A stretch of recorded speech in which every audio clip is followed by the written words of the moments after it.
अज़बिल्लाहिमिनश्शैतानिर्रजीम बिस्मिल्लाहिर्रहमानिर्रहीम। अस्सलाम वालेकुम। यूट्यूब चैनल वेरोज़ ऑफिशियल में आप लोगों को वेलकम कहता हूँ। उम्मीद है आप लोग खैरियत से होंगे।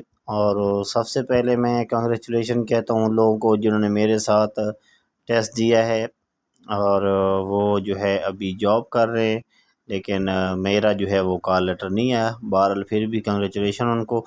आज की जो हमारी वीडियो है वो रिलेटेड है EPR, एम्प्लॉयमेंट प्रोसेसिंग रिसोर्सेज के बारे में, जिसके अंदर 3 किस्म की असामियों की अनाउंसमेंट की थी। असामियों की तादाद बहुत ज़्यादा थी, इस वजह से बहुत सारे सवालात स्टूडेंट्स के जहन में आ गए और आने ही भी चाहिए थे, क्योंकि असामियों की अनाउंसमेंट ही कुछ इस तरह से की गई थी कि हमारा दिमाग चकरा गया कि इतनी ज़्यादा असामियाँ कैसे आई हैं। तो सबसे बड़ा और सबसे जो अहम 2 सवालात वो सबके ज़हन में गर्दिश कर रहे थे। जो पहला था कि क्या ये फ़ेक असामियाँ तो नहीं है, ठीक है? EPR का इदारा क्या करता है, क्यों इतनी असामियों की अनाउंसमेंट की गई है, और जो सेकंड था कि इनका काम क्या होगा। बहरहाल काम के बारे में चंद एक इन्फॉर्मेशन उन्होंने एडवर्टाइजमेंट में दे दी थी, लेकिन फिर भी मैं आज आपकी तमाम तर जो क्लियरेंस है वो बता दूंगा, आपको क्लेरिफिकेशन कर दूंगा कि वो क्या सीटें हैं। वीडियो को स्टार्ट करने से पहले छोटी सी आपसे रिक्वेस्ट करूंगा, हमारे चैनल को सब्सक्राइब करें और साथ में दे गया बेल आइकन को लाजमी प्रेस करें, ताकि लेटेस्ट अपडेट्स के लिए जो रसाई है वो आपको बआसानी और बर वक्त मिल सके। EPR के अंदर जो असामियों के अनाउंसमेंट की गई, उसमें सबसे पहली जो सीट थी वो रजिस्ट्रेशन ऑफिसर की थी। इसके लिए तालीम मेरे ख्याल में ग्रेजुएशन थी और एज जो थी वो 20 से लेकर 38 साल तक थी, ठीक है? सॉरी, इसमें जो अप्लाई हैं वो ख़वातीन और मर्द दोनों कर सकते थे। जो भी सीटें इन्होंने उसमें की थी उनमें दोनों लोग ही अप्लाई कर सकते थे, औरतें भी और मर्द भी। और ऑन द स्पॉट सेंटर पे जाके मैंने ये जजमेंट की है कि फ़ीमेल जो है वो ज़्यादा तादाद में अप्लाई करके वहाँ पे टेस्ट देने आई हुई थी, और बहुत ज़्यादा नहीं, बहुत ही ज़्यादा, ठीक है जी, डबल थी लड़कों से वो जो है वो टेस्ट दे रही थी। अच्छा, इतने लोग टेस्ट देने के बावजूद भी फिर सवाल यही कर रहे थे कि क्या ये ज़रा फेक तो नहीं है, हालांकि हर चीज़ उनके सामने थी। गवर्नमेंट इदारे में उनकी रिटर्न टेस्ट हो रहे थे, तो यहाँ पे अब जवाब तो खैर बनता नहीं है। सेकंड जो सीट थी वो थी असिस्टेंट रजिस्ट्रेशन ऑफिसर की। इसकी भी लगभग 2000 के करीब असामियाँ थी। इंटरमीडिएट में इसमें अप्लाई कर सकते थे और दोनों उम्मीदवारान इस पर अप्लाई कर सकते थे, ठीक है जी। उसके बाद है जनाब इन्विजिलेशन स्टाफ, ठीक है? इन्विजिलेशन स्टाफ की भी मैट्रिक थी, मिनिमम ज़्यादा से ज़्यादा जो भी हो 18 से 45 साल थी, और इसमें भी मर्द और ख़वातीन दोनों अप्लाई कर सकते थे। अब बात आ जाती है सबसे पहले इनके काम की। मैं बात कर लेता हूँ यहाँ पे रजिस्ट्रेशन ऑफिसर और असिस्टेंट रजिस्ट्रेशन ऑफिसर के हवाले से।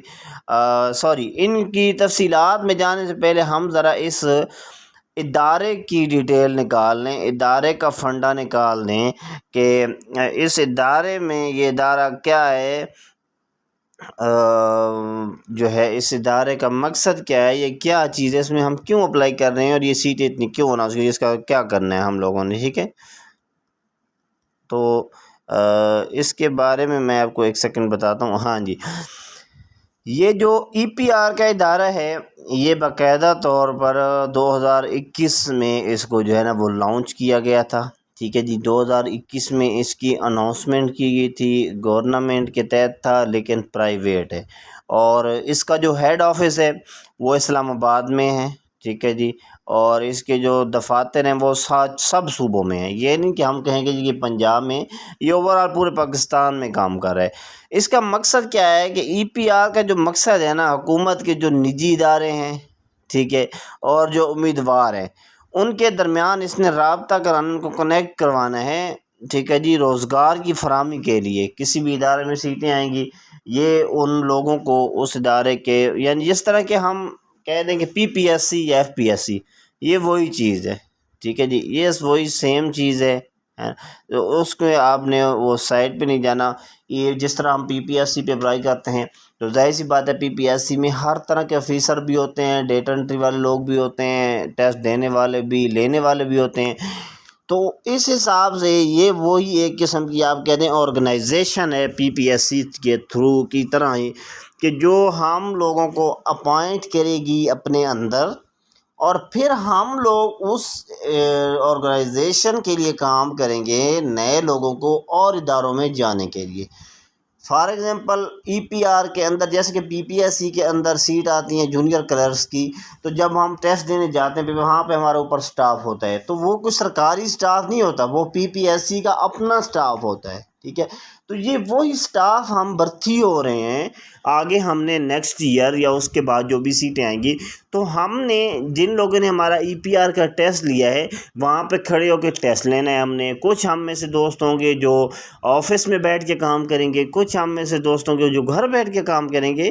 تو یہ وہ ای پی آر کا ادارہ ہے. آپ یہ نہ سمجھیں کہ یہ کوئی گورنمنٹ کا کوئی نیا ادارہ لانچ ہوا ہے، ہماری جو گورنمنٹ جاب ہوگی یہ اس آرگنائزیشن کے اندر آپ کام کریں گے، لیکن آپ کو ہینڈل جو ہے وہ گورنمنٹ ہی کرے گی. ٹھیک ہے.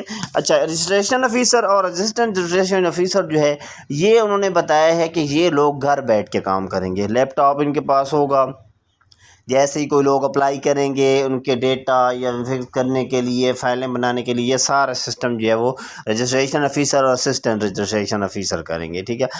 اب بات آ جاتی ہے انویجیلیشن سٹاف کی. انویجیلیشن سٹاف جو ہے یہ نگران، جو ہم نے ابھی ای پی آر کا ٹیسٹ دیا ہے، جو اوپر ہمارے کھڑے تھے سپریڈنٹ، ڈپٹی سپریڈنٹ، نگران وغیرہ، یہ وہی انویجیلیشن سٹاف تھا. آپ نے دیکھا ہوگا انہوں نے گلے میں ایک کارڈ ڈالا ہوا تھا جس پہ لکھا ہوا تھا انویجیلیشن سٹاف. یہ وہ والا سٹاف ہے اور ان کی تقریباً 30 سے 35 ہزار تنخواہ ان کی بن جاتی ہے. ٹھیک ہے. اب آگے ہے کہ ان کے حصول وغیرہ کیا ان کی پالیسیز ہیں، کیا چیزیں ہیں. پالیسیز ان کی سمپل سی ہیں. ان کی ڈیوٹی جو ہے صبح 9 بجے سے 5 بجے تک ہوگی. ٹھیک ہے جی، اس سے پہلے تک آپ کی ڈیوٹی ختم ہو جائے گی.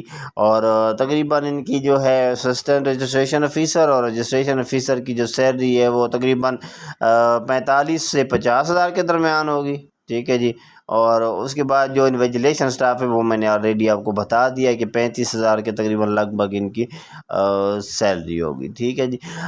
باقی یہ آپ کی جو انویجیلیشن سٹاف ہے وہ ڈویژن بیس پہ ہی اپنی ڈیوٹی سر انجام دے گا. جیسے کہ ابھی سرگودا سینٹر تھا، تو آپ کو اگر سرگودا نزدیک پڑتا ہوگا تو یہ آپ کو سرگودا میں ہی ایڈجسٹ کر لیں گے. لیکن اگر سٹاف زیادہ ہوگا اور کینڈیڈیٹ کم ہوں گے تو پھر تو ظاہر سی بات ہے کہ انہوں نے جو ہے وہ کسی اور صوبہ میں آپ کو رکھ لینا ہے. ٹھیک ہے جی. اس کے بعد جو نیکسٹ پروسیجر ہوگا اپائنٹمنٹ کا. ابھی جو سیٹیں آئی تھیں ان کا جو ریٹن ٹیسٹ کا رزلٹ ہے وہ 10 تاریخ کو آ رہا ہے، اور 26/11 کو آپ کا انٹرویو ہوگا، اور ساتھ میں اسی ہی دن آپ کی ٹریننگ بھی ہوگی 1 دن کی. وہ آپ کو بتا دیں گے آپ کا کیا کیا کام ہے، کن لوگوں نے ٹیسٹ لینے ہیں یہاں پہ آ کے، اور کن لوگوں نے گھر بیٹھ کے کام کرنا ہے. تو اس چیز میں آپ لوگوں نے بڑی اچھا ایک ادارہ ہے، یعنی کہ آپ کے گھر کی نوکری ہے اور آپ اس کو لازمی کریں. اگر آپ اپوائنٹ ہو جاتے ہیں تو آپ نے اس سے بھاگنا نہیں ہے، کوئی فیک ادارہ نہیں ہے، بڑا اچھا ادارہ ہے. اور جو 2021 میں انہوں نے لوگ بھرتی کیے تھے وہ ابھی تک کام کر رہے ہیں. ٹھیک ہے جی. آپ نے دیکھا ہوگا انویجیلیشن سٹاف ہمارے اوپر کام کر رہا تھا، تو آپ خود سوچ لیں کہ 2021 سے لے کر اب تک جو لوگ کام کر رہے ہیں تو کتنا اچھا ادارہ ہوگا. 3-4 سال تو ان لوگوں کو ہو گئے ہیں نا. تو آپ لوگ بھی اپلائی کریں، آپ لوگ بھی رہیں گے، اپنی کارکردگی کی بنیاد پہ آپ بھی رہیں گے انشاءاللہ. اور امید ہے کہ آپ لوگوں کو یہ ویڈیو میں انفارمیشن مل گئی ہوگی. نیکسٹ ویڈیو میں انشاءاللہ میں حاضر ہوتا ہوں نئی انفارمیشن لے کے، نئی نالج لے کے. تب تک آپ نے ہمارے چینل کے ساتھ بنے رہنا ہے. Thanks for watching. جزاک اللہ خیرا. اللہ حافظ.